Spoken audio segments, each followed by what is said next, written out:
Alright guys, today is March 21st, 2020 and this is episode number 3. Today I'm going to move a few plants outside. I'm going to start with the white Thai because it's running out of room, and cucumber, maybe a few more things in here, but slowly I'm going to move a lot of them outside because the weather is pretty good.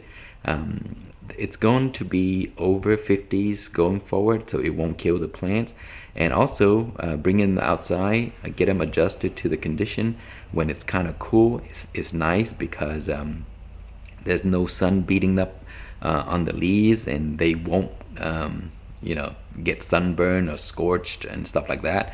So try to move your plants out slowly, but move it out when it's still cool, and that should work. Because if you wait too long, like when the temperature is above 80s and stuff like that, take them from indoor to outside. They're gonna get shocked, and also the leaves are very tender.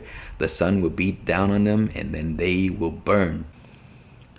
Alright guys, some of you may wonder how in the world are we gonna take this and split them without damaging the roots. So I've shown this many times before in previous videos, but I'm gonna do it again for those that missed it. So make sure you have a container that can catch the water, because we can reuse the water. So what we're gonna do first is take it out of the cup, and then you can like squeeze gently to loosen it up. And then we're gonna move it apart like that. And then take your water hose and then apply some pressure.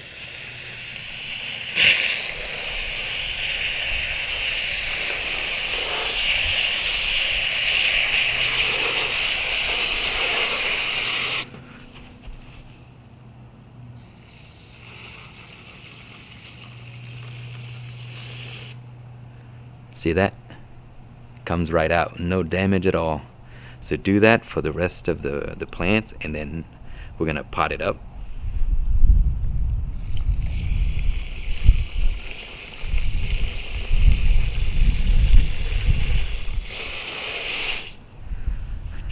Alright, now that you have split the plants, it's time to pot them up. So I place all of these pots here with soil in it to cut down filming time, and all you have to do is just dig a nice hole enough for the roots to go down and just plant them. And then take water from the container that we just used, and then you just pour it in there. And that is how you transplant without damaging your roots if you have too many plants. Okay, I just finished transplanting a few of these, and those are all white Thais over there. And these are Sugar Rush and some tomatoes, and those are the extras. I'm gonna give those away to a friend. So I'm gonna continue to transplant a few more outside as they get larger. Just in case you're wondering where I'm gonna put these guys, they're sitting right here outside next to my garage, and this area gets around 3 to 4 hours of morning sun, so they should be good right there. And while I'm at it, I'm going to show you what I've done to the overwinter plants. Here's one. This is the super pekin, and I chopped everything off. You see, I have a video coming up, so I will show you that soon. That plant was the one, you may have seen it in past videos. It's really large, has lots of fruits, and then I chopped it all off. This one as well, I chopped basically the entire plant. And then this one here was the one of the giveaway where I gave seeds away, and this one was a beautiful large plant. I cut that back as well. And this one as well, also the one that you've seen in the giveaway, and that was also a very large plant, and that was cut back. And let me show you two more.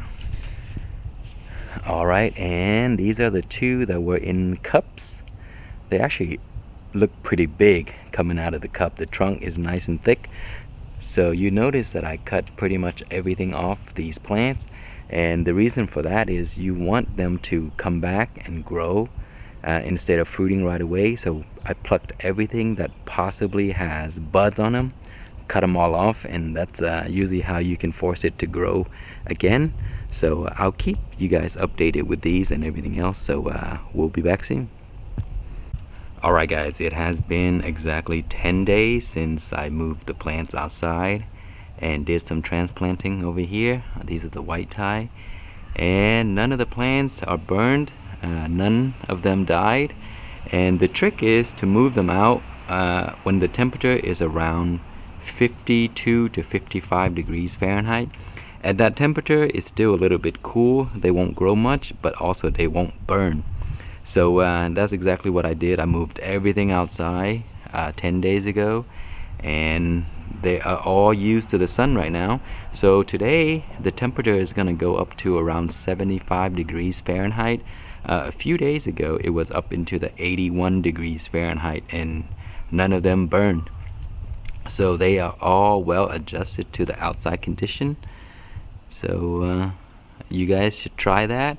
There's no need to bring them in for an hour. Bring them out for an hour and then back in for an hour, out for an hour, and so like that. If you do it when the temperature is cool. So it's a little bit less work for you guys if you do it that way.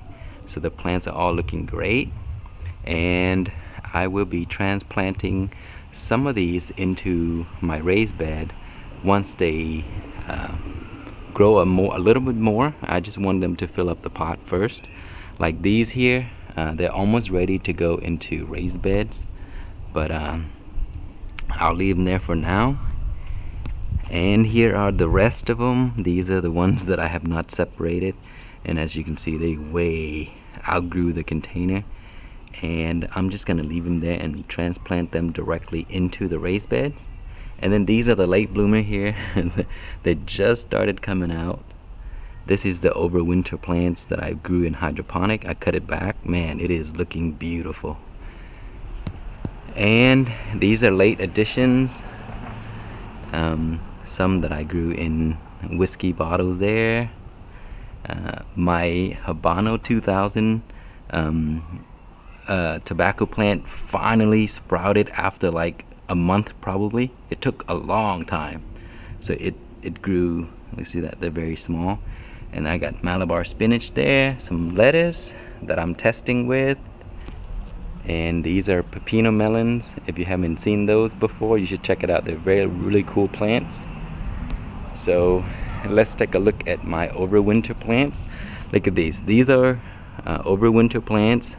See, I trimmed them back, and they're coming back to life. Look at this one here, guys. You see, this is the reason why you should overwinter one or two of your favorite plants, because those are the ones that will produce immediately after they come back from the trim. I did trim these guys, so gave them a good haircut, and just within 3 to 4 weeks they would make their way back looking super healthy, and they would be the biggest plants in your garden very early. And also they will be the most productive because they are much older. Second year pepper plants produce more than the first year, and that is from my experience. I think it's because they are at the most mature stage, so that's why they produce way more. And here is one that I cut back also. It's trying to make its way back. And those are overwintered that I did not trim, and it's already producing. And then I have a few in the raised bed. Let me show you. Okay, and these are the overwintered plant that I grew in those Chick-fil-A cups, the fountain drink cups, and I trimmed them back as well. It's starting to come back, and the trunk is really nice and thick already. So these overwinter plants will be much larger than the ones that that we grew this season, a lot quicker. So I have a few more, and these are the extra white Thai here, the frozen seeds. Do you guys remember in the previous video? Those are the two, and then those are the regular white Thai that I have extras as well. So that is it, guys. That's how far they've gone, and that's what they look like currently. I'm gonna end episode 3 here, and we'll pick up the next episode where they grow more, and I will show you what else we need to do with these guys.